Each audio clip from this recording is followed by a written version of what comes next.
Salut à tous, ici Frédéric Morel. Bienvenue sur ma chaîne dédiée à la science et aux découvertes scientifiques.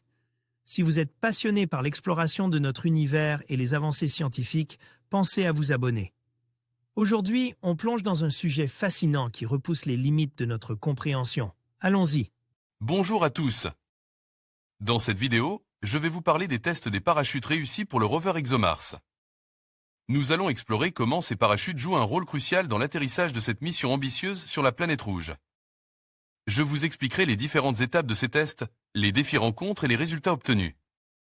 Restez avec moi pour découvrir comment ces innovations technologiques nous rapprochent un peu plus de l'exploration de Mars.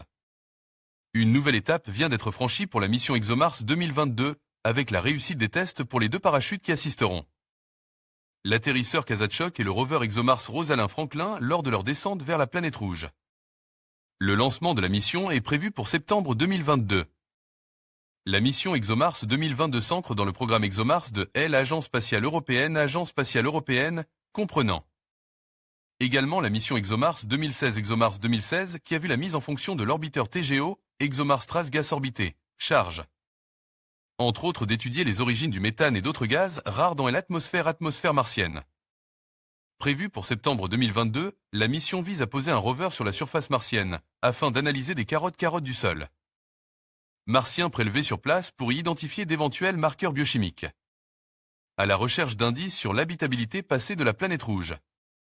Dans l'objectif global de rechercher des indices d'une vie biologique passée ou présente sur la planète Mars, le rover ExoMars baptise Rosalind Franklin en l'honneur de la scientifique anglaise qui a contribué à la découverte de la structure ADN devra entre autres étudier les conditions géochimiques des couches superficielles du sous-sol martien, en particulier la présence de minéraux hydrates, et étudier l'origine des gaz présents à l'état de trace dans l'atmosphère de la planète. Il aura pour cela à sa disposition tout un panel d'instruments, comprenant un chromatographe, des spectroscopes ainsi qu'un spectromètre et plusieurs caméras. Un atterrissage à grande vitesse. Après une croisière de plus de 9 mois, le module contenant la plateforme d'atterrissage, fruit d'un partenariat avec l'entreprise russe Roscosmos, ainsi que le rover sera libéré dans l'atmosphère martienne à une vitesse d'environ 21 000 km/h. En plus d'un bouclier thermique jouant un rôle protecteur face aux forces de friction générées par le passage du module dans l'atmosphère. Deux parachutes principaux et un système de propulsion sont nécessaires pour le ralentissement du module avant son contact avec la surface martienne.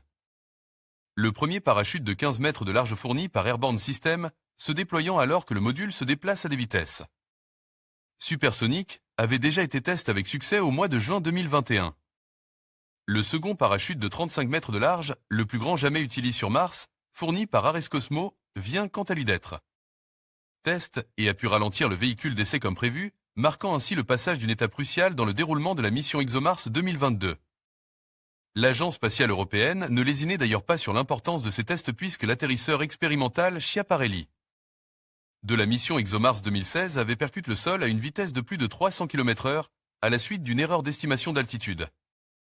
Par elle, ordinateur de bord. L'arrivée de la plateforme d'atterrissage et du rover sur le sol martien est prévue pour juin 2023, dans la région des Oxyaplanum. Bassin martien situé en zone équatoriale et suspecte d'avoir abrité un lac ou une mer. Malgré cette victoire, les préparatifs se poursuivent avec rigueur pour assurer le bon déroulement du programme ExoMars. D'après Thierry Blancart, responsable de l'équipe du programme ExoMars, grâce aux efforts incroyables de tous nos partenaires. Nous terminons cette mission complexe afin de nous assurer d'avoir une mission solide pour nous rendre sur Mars. Une semi-réussite pour le test des parachutes du rover ExoMars.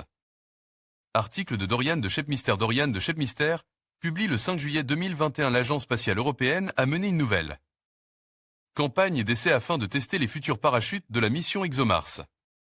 Réalisée en 2 jours, l'expérience s'est avérée satisfaisante pour l'ESA malgré des problèmes techniques. C'était une étape importante en amont du lancement de la mission ExoMars en 2022. Le 24 et 25 juin, l'ESA lance sa nouvelle phase de test des parachutes qui devront ralentir le rover Rosalind Franklin lors de son arrivée dans l'atmosphère de Mars. L'essai se déroule en Suède, à la Swedish Space Corporation Esrange, sous l'œil d'observateurs européens et russes. Un résultat en demi-teinte sur l'aspect technique, le second des 2 parachutes ayant connu des problèmes lors de son déploiement.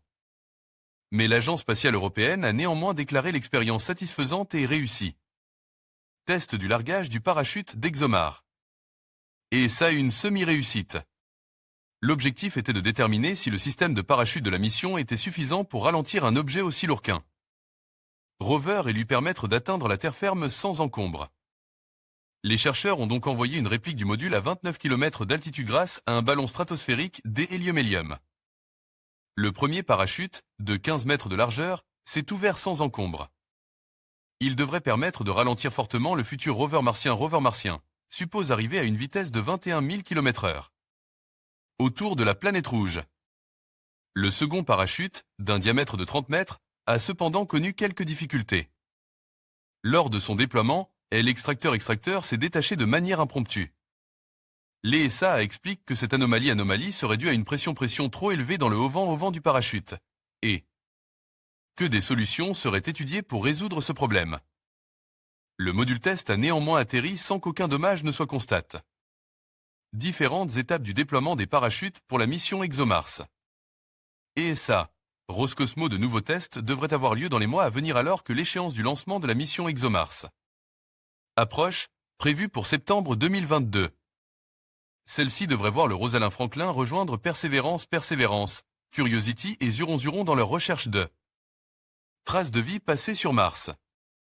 En conclusion, les tests des parachutes pour le rover ExoMars ont été un succès retentissant, marquant une étape cruciale dans la préparation de cette mission ambitieuse. Ces essais démontrent non seulement l'efficacité des systèmes de descente, mais aussi l'engagement de l'équipe à garantir la sécurité et la réussite de l'atterrissage sur la planète rouge. Alors que nous nous rapprochons de l'envoi du rover, ces avancées renforcent notre espoir d'explorer Mars et de découvrir ses mystères. Restez connectés pour suivre les prochaines étapes de cette aventure passionnante.